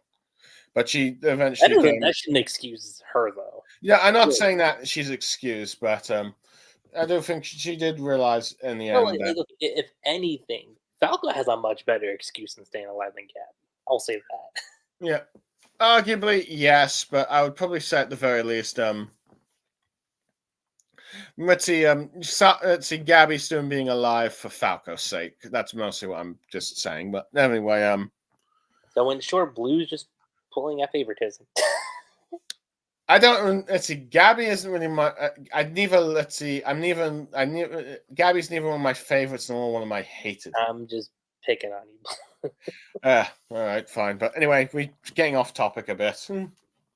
But well, where was I? Oh yeah. We were talking about if Deku saving Shigaraki would make those two, especially, like worse. Would it be worse than that? Well, arguably, in some ways, yes, because let's see, Naruto and Sasuke, you kind of understand it because like the bond, the bond that they supposedly had, and let's see, sort of like the previous generations and all that kind of thing. Yeah, okay. I'll say this: like if I'm comparing AOT and Naruto slightly edges out to be somewhat salvageable, just because the themes about like the next generations and everything that I get. So, yeah, I do get. Let's see, and arguably because narratively it's set up that Naruto needed to save Sasuke, even though he didn't always do it in the best way, to be honest. Attack on Titan with Eren, well, I mean, you already were in a lose-lose situation with Yeah, that. pretty So, much. Yeah, arguably, I was like, let's see. Arguably, the idea of Aaron not getting away without any consequences kind of rubbed me on the wrong way. even though So that's kind of where it was leading towards. let's see. That's where the manga looked like it was implying to lead towards until like the absolute opposite happened. Which to be honest, the aftermath of that was poorly handled. I Now, mean, I know some people want to say the anime kind of fixed it, which yes and no. I'd say some of Aaron's character was handled better. I'll say this: the air, like what salvaged the ending for Attack on Titan was the Aaron and Armin conversation. I'll say that definitely, but you know, There's still some of the bits of messy pieces that's still there. hmm for sure. But yeah, but who knows? But yeah. Now, Shigaraki living scot free after this. Well, unless he's in a jail cell, I'm gonna have issues. How would you feel if, like, say he's alive, but he's like left on an abandoned island with no quirks? He's just there alone. I suppose I can kind of stomach that. He's like there, no. Essentially, let's give him the Fire Lord Ozai treatment. I'll say that. Arguably, I can probably kind of stomach that. Actually, I'll be honest, I'd be kind of okay with that too. Yeah. It's like, but if it's like, oh, he gets to live a normal life afterwards, no, that is bullshit. I'm calling bullshit on that. No, it's like this. It's like I'm good now. Deku, we can be friends. I'ma be a hero too. No, you are my hero. No, that would be bad. I can just imagine the rage Blue would go through. He's like, you know what? I take back every positive thing I said about My Hero Academia. Oh yeah, and in many ways, if you had Midoriya saying he was the coolest guy ever moment, yeah, that would definitely be. If that's what gets Four Life to come back, I'ma laugh. That would be funny. But yeah, arguably 8 to 7 out of 10, just because like what Midoriya's stubbornness to try and still save shave Shigaraki. But other than that, I do kind of like the fighting bit, Shigaraki's speech, and it's even though I'm mixed on the second user, it's the ninth users, it's the seventh users to say take out Shigaraki, and the second users sort of skepticism, but still also because of Midoriya's just who Midoriya is, he does kind of want to help him. But I'm still a bit mixed on like possibly the end result of it. But yeah. But anyway, but yeah. I guess for me, I guess after talking about it with you, like yeah, from a battle sense, I guess this was like a really great chapter, arguably amazing. But if you factor the other bits into it, yeah, it does somewhat kind of bring it down. So I'll say, for me, it's like great plus. It's like 8.5 out of 10. Fair enough. Anyway, on to the next chapter now, which we're seeing like let's see now. Granted, I've just let's see. I've seemed to have made an error in the last chapter where it looked like All Might was pointing, but it's actually someone else pointing. As we cut to like the image of All Might's ghost thing, and then we're getting the flashback of Stars and Stripes fighting the inner side thing of All for One. Let's see with her like decaying, if you will. Was this something we discussed about in the podcast we did a couple years back? I'm trying to remember. I do not recall. I need to rewatch that podcast. I do too. But I do remember we talked about how she was in using her ability to destroy inside. So maybe. Yeah. But yeah. But it seems that we see a glimpse of the young Shigaraki with all the hands and the skull bit taking away. But we see that there's still a bit of stars and stripes within Shigaraki's conscience, pointing to like saying that there's a little crack of where showing a little crack of where that little boy that Shigaraki once was. Mhm. He's still inside there, of All Might waking up from being unconscious, and we see like the number 4 hero, the You mean he's not dead? I'm still annoyed by the fact it's like, I mean, the whole point of Bakugo coming back was this guy sacrificing himself. Blue's like, I cannot It's like, believe. yeah, come on, we need at least one death from the hero side. Look, if Gran Torino was not gonna kick the bucket in in the previous war arc, I'm like, you know what? If a character dies, a character dies. But anyway, but pretty much the number 4 hero pretty much tells, I mean, Edgeshot tells him, oh my, if he loses conscious now, he'll end up dying. Oh wait, Edgeshot is still kicking? Yeah, yeah, I think it's Edgeshot, right? Is that his name? That looks like Edgeshot. So Edgeshot didn't die either. Wow. No deaths. Well, he should be dying now, but So Blue's like, really? yeah, No but deaths? yeah. Let's see. So let's see. Edshot's telling Omai he doesn't he doesn't know what the news is right now because he doesn't have an earpiece, but believes that Midoriya is still fighting. Mhm. But All Might's thinking like, even though was wondering if he's dreaming, but he realizes that he still can feel All for One. So even though it's distant from him, he can still feel it and find its way to him. And thinks that the power was spun together bit by bit is becoming unraveled. So I think it's implying that All for One is starting to lose a bit of what makes it, that quirk. As we cut to Mount Fuji, as we see the battle continuing, with Shigaraki thinking about how on earth that hero could still be Stars and Stripes be flying her heads. I should probably mention that the name of the chapter is Lead and Mass.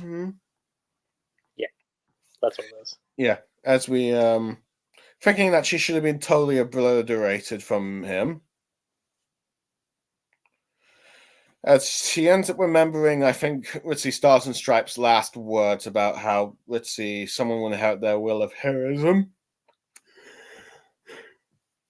With Shigaraki saying dead and gone, but Ember stared to still haunt him, as we see Midoriya flying about from the last arc, thinking to back what All Might said about him being a hero. With Midoriya confused by what the second user is saying, what do you mean I have to part ways with One for All? Asking what the second user meant. Let's see. It's him telling Midoriya to calm himself, otherwise Shigaraki will catch wind of what he's about to say. As he reveals that the dark mass within Shigaraki is solid as a ball of lead, and that all the anger he's built up inside have been drawn together to create this sort of mass.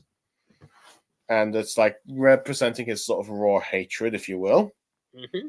But All Might was able to notice that a likely scar, let's see, is still happening from the battle against Star and Stripe, saying it's more of a mental one rather than physical. Yes. That refused to be healed by any sort of regeneration. So, let's see. The second user says now that he's absorbed All for One, Shigaraki is too powerful and you don't stand a chance with fighting him one-on-one. So they need to attack from within. Telling him to transfer One for All will smash at that scar and pry it open, giving his soul, if you will, a direct beating. With him wondering how the transfer, wondering how that would, with Midoriya wondering how on earth that would happen. With the X user being skeptical about this, since that'll just give him more power to wield, like how he absorbed the fourth. But he's saying that he's using but the second user reveals that he's using a more broader sense of transfer. So it's like saying it's more like a visualization, pretty much, looking at All Might. thinking as we see the sort of flashback of the whole microwave thing with Midoriya and All Might from earlier. Yeah. With Midoriya realizing that, he understands that analog, I can't say the word. Which one? Analogically. The analog, sorry. Analogy. Yeah. Yeah, that's what I meant. Don't worry. I get mixed Actually, up with those kind of words. It's like, oh, yeah, it's like yeah. analogy. I'm like, no, I think it's analogy. Could you say that a bit louder? I'm pretty sure it's analogy. Let Okay, us but see actually what Google Translate has. It's like, he then goes on about like that childhood friend of his hands and things and how he does it. Midoriya is a bit, which gets Midoriya a bit all embarrassed because it's like, you looked at that, which is kind of funny.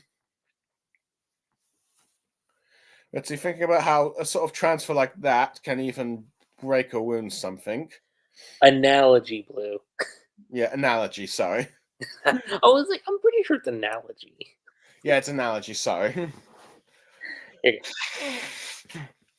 But anyway, where was I? Let's see, as they're saying, they'll be putting that practice using one for all itself. So pretty much using Bakugo's aggressive way to hand on something to try and damage within the scar. Mm-hmm. Etsy, thinking that, granted, there's no run guarantees, so they need to do a test run. And thinks back how only one user was stolen. So, like, let's see, single pieces can be stolen at the time.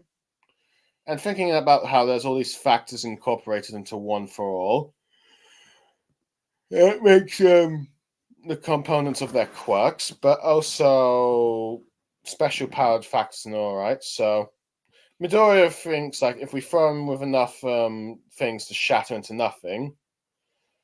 Let's see. So in other words, giving him like a serve attack without giving him control over like Midoriya's power. Yeah. With the 6 users saying how they should use him since his quirk is the most useless. But the second user insists that they start with him.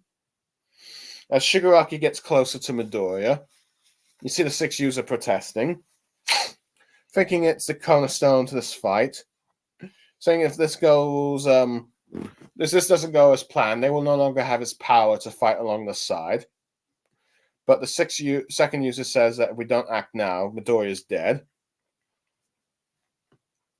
Yeah. So with him also pointing out that with Gear Shift gone, he'll also be free from like the crippling recoil as well.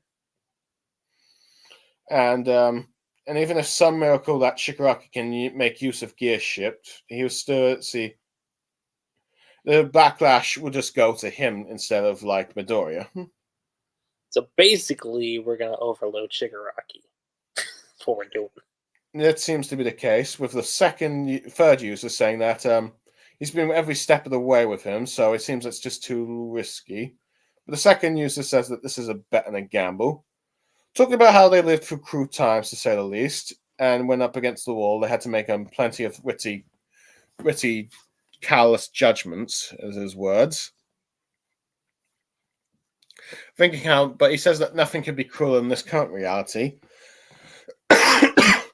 But says that Midoriya still refuses to back down, if you will. And he wants to try and at least believe that Midoriya might have the right idea. As Midoriya thinks back to like how he got all that help from All Might, so he feels blessed. As Midoriya starts to get up, with the Nama Shimori, the 7th user, just talking about Midoriya's not really even at this late hour, he's not really reluctant to relinquish the power he has, nor is he fearing death. He thinks that no matter what kind of mission that Midoriya has been charged with, thinks about how, regardless, he still thinks of he's still thinking of like All Might. He still thinks one for all as the power to sort of it's a power that he worked hard to, and thinking about let's see what happened with like All Might and when he gave him the quirk about how it's a irreplaceable gift and blessing from the hero he admires most. So it's like Midoriya seems to be a bit reluctant to give it up, not because he fears losing the power or dying, but it's more like it's like the legacy All Might left behind him. With Shigaraki then going on about how what they're all muttering down there. With the second user telling Witty Banjo to the fifth user to stick with him to the end, since let's see, since this Black Whip is what's mostly keeping him alive. I think it's also kind of fitting too, because like Banjo was like the very first user that he like legitimately interacted with. Yeah, So it is fitting that he's the one that sticks around. yeah. Now, granted, I'm not sure if this means that Midoriya is going to keep his quirk at the very least. I think it'll be the last one he loses. So yeah, but yeah, but let's see. The second user tells the others to watch over him, with the first one saying yes to his hero. With the second user now telling Midoriya that he is to have to hear it from you. What do you say? And Midoriya says he'll do it, as Shigaraki is preparing another destructive move. But he's lost his arm. He goes like Mitzi going to Midoriya saying, like, look at you. So if you hear Midoriya like talking about how he's thinking about how he reinforced the muscles inside. As we then see the chapter ends with Shigaraki saying Midoriya saying how he never guessed he'd be a hero with that look. As Midoriya is using full-on Black Whips to fully form his body, more similar to what he was like in the post Paramount War arc, if you will. Like I was just about to comment about that. I'm like, this was such a nice callback to like the Dark Hero arc. It was like anytime I think of like the final act saga so far, like that panel just instantly comes to mind. Arguably one of the best panels in the final arc. For sure. But yeah. But pretty much Midoriya using the full extent the time using the Black Whip for what he did before, goes full on edgelord, if you will, with his forearm during arguably his last transformation. I'll say this, it kind of gives me like a seinen vibe. Yeah. More looking at it. As he's preparing to fight Shigaraki in this new form, as we see that bit of glimmer of light, which arguably is the second user preparing to sacrifice himself, ending the chapter on a cliff note.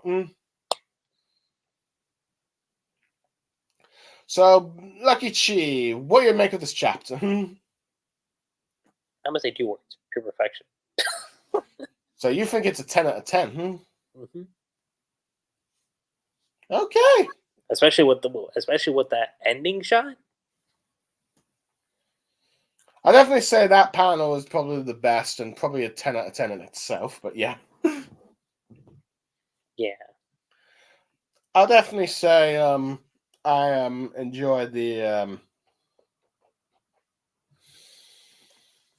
let's see. I do like how we've got the stars and stripes just showing the crack inside Shigaraki, which arguably is what the heroes now need to do to defeat it. So yeah.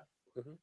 Let's see. Now, granted, like I said, let's see. I do like how All Might is let's see, is still able to be connected to All for One, but he realizes that the quirk might slowly starting to disappear, if you will. Granted, still not a fan of Ed Shock being alive. He should be dead by now. Granted, he could still be dying, but unless he's going to remain as that form for the rest of his life. But still, I'd call BS if he's still alive. Oh yeah, no, we ain't killing any heroes off now. Oh yeah. Let's see. So yeah, I don't know. There could be there could be an entire stream we can do about which characters should have died in My Hero Academia. I mean, look, I know we talk about how Naruto didn't have one of the greatest final arcs ever, I'll at least give Kishi this. He at least killed off some characters. He at least Yeah. did that. Yeah, arguably there was, well, arguably yes, mainly Shikamaru and Ino's parents, and technically Ao and that Cloud secretary until like Boruto brought Ao back. Mm-hmm. And then you have Neji dying, but the behind the scenes of that death kind of annoys me But more. I mean, you still had a death though. Arguably, in yes. and by itself. Like here's the thing. Yeah, look, that you get okay. Yeah, the context behind it does make sense, but like, sure, you still had someone die. Yes, though arguably I think it. Yeah, but anyway, but stuff like that. But moving on. So yeah, I'm still not. So if Edgeshot is still alive after all this, I'm still kind of annoyed. Mm-hmm. But yeah, I do like how Shikaraki's questioning how Stars and Stripes is still alive within him. But it's like it realizes that she's still being stubborn and letting the last bits of embers try and take him down. I do like how the second user explains of what he needs to do with parting with All For One, about how Shikaraki's a dark mass, but there's a little crack there that they need to transfer their consciences and all that stuff inside it to lead create a direct impact to open it up. Arguably doing the one thing that they were trying to avoid this entire time in order to create a sort of like overload. But I do like how the sixth user questions it. I do like how the second user explains it with like what All Might, what the sort of like explanation that Midoriya had with like All Might earlier, and then that bit with Bakugo aggressively handing Midoriya something, which really embarrasses Midoriya. And I do like how let's see, pretty much throw everything so it like gives like Shigaraki a sort of overload. I do like how the sixth user says like his quirk is probably the least effective, but the second user says that even if his might be more useful, there's still that recall that can affect Shigaraki at the very least. Yeah. So there's even if this test run doesn't work, using himself is arguably still the best course of action for this. Mm-hmm. And I do like how Midoriya is a bit reluctant to give up the quirk, not because he doesn't want the power or fears death, but because it's like the legacy that All Might left behind to him, if you will. But he eventually does it, and of course we get that final form. So, yeah, I thought that's all good. So, yeah, so in a sense, even though arguably you could say, let's see, there have been no casualties, it does look like at least the spirits of like the previous All For One users might end up dying. Yeah. So we are getting casualties to some extent. It's not done in the traditional sense, which yeah, I mean, yeah, like I'll give Koei credit on that. It's like okay, yeah, it's not like done in the traditional sense. I mean, okay, best way I can compare it to is like, and granted, I'm not fond of this moment, like Korra losing her connection to like the past lives. I'm not fond of that, but it's like, well, you did have a stake in that fight, so you know. Yeah, at the very least, I can say this is a sort of casualty, though. Granted, some people might be glad that the 6 quirks are gone after this. Oh, yeah. 4 Life would be having a throw. They're like, thank for God those quirks are gone. Yeah. Now, granted, granted, it seems like the 5th user is going to be the one that stays towards the end. Though, granted, I assume that you'll probably also lose that quirk as well. So yeah, back to being quirkless. Who knows? Very possible. So it could end up. If that's the direction that we go, how do you feel about that? I'd say it'll give a sort of bittersweet end, really. Mm-hmm. And there'll at least be, and for some people, it'll be like, okay, there's at least some consequences to this arc. I've seen a lot of outrage about it. It's like, are you freaking kidding me? Okay. I can never quite figure out the My Hero Academia fandom. I don't either. It's like, I mean, and look, I'm one of the few people that got into it even before the anime started. Mm-hmm. How it was back then versus how it is now is like two different fandoms altogether.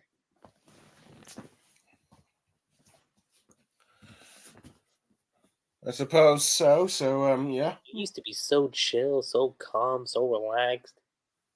Now it's Yeah. like, no, I that guess that's, I guess that's what happens when the 6 quirks happened.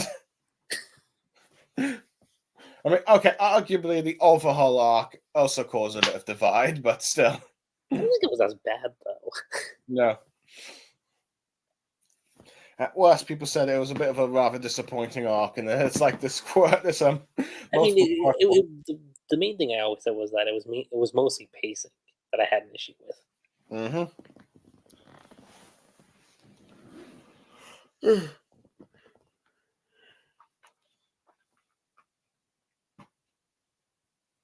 But yeah, but anyway, what was I? So arguably, yes, the fandom has become a lot more divisive and toxic. Let's see, as the series went on, Hmm. and Corey doing some rather questionable decisions. I'll say this though: the My Hero fandom toxicity is nothing compared to AOT's toxicity. Oh my god. Fair enough. You can't go 2 minutes without saying something you don't like, and then someone's gonna come in and like hound you. Oof. Let's see. Well, I guess that's what happens when you make your final conflict about genocide. No, not even that. It's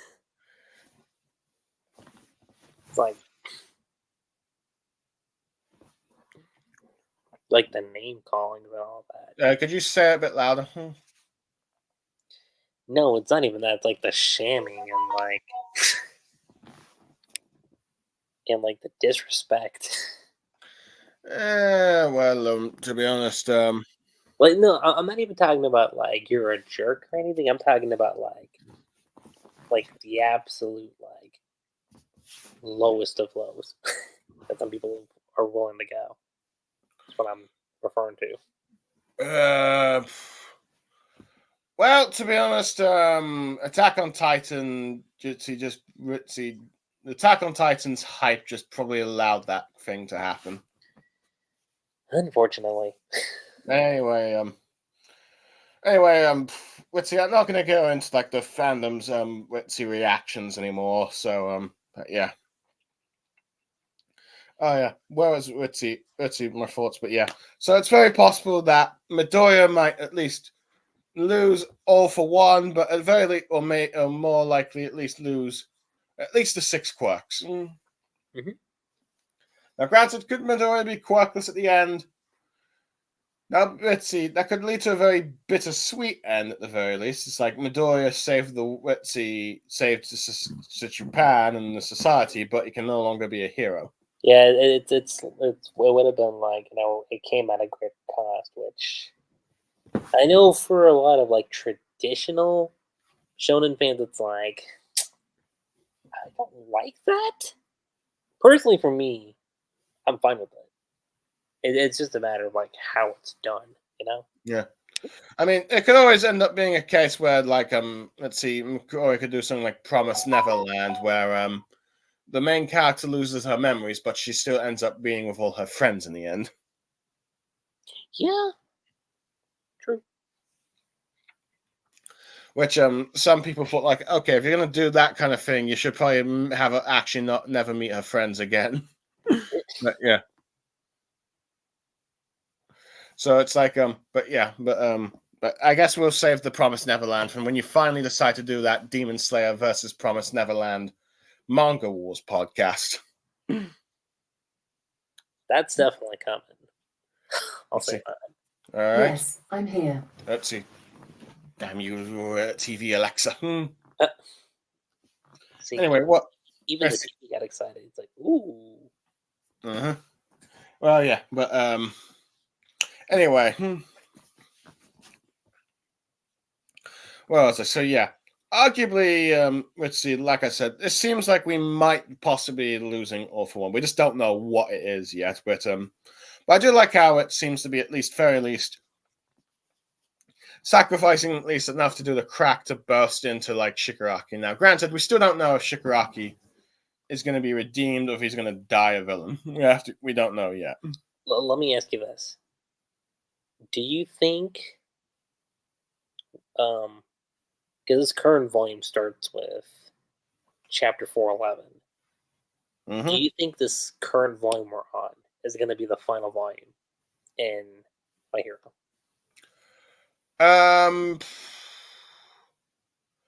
It really depends on how Koei wants to do this fight. I could possibly see Koei wanting to go to like volume 42 just to do an Like a even proper- number of yeah. volumes, but also to give a bit more length to this fight, as well as giving a bit more, show us a bit more of the aftermath of the fight. I could see that too.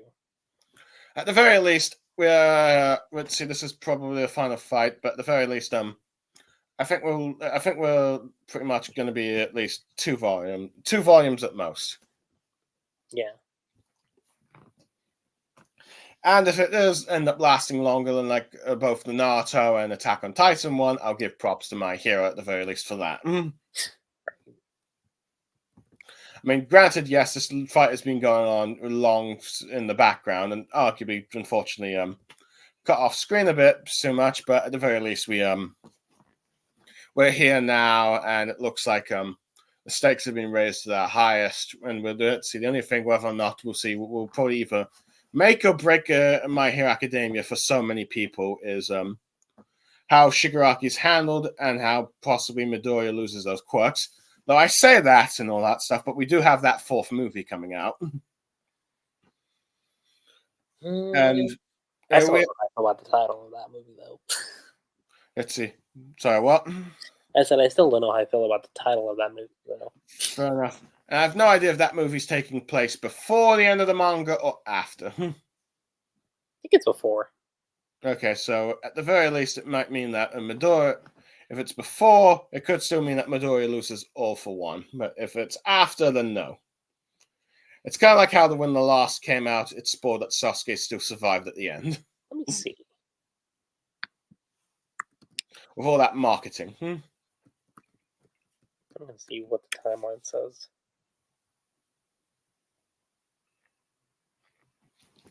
So according to this, they're saying it's before. So it's definitely like after Deku returns to UA.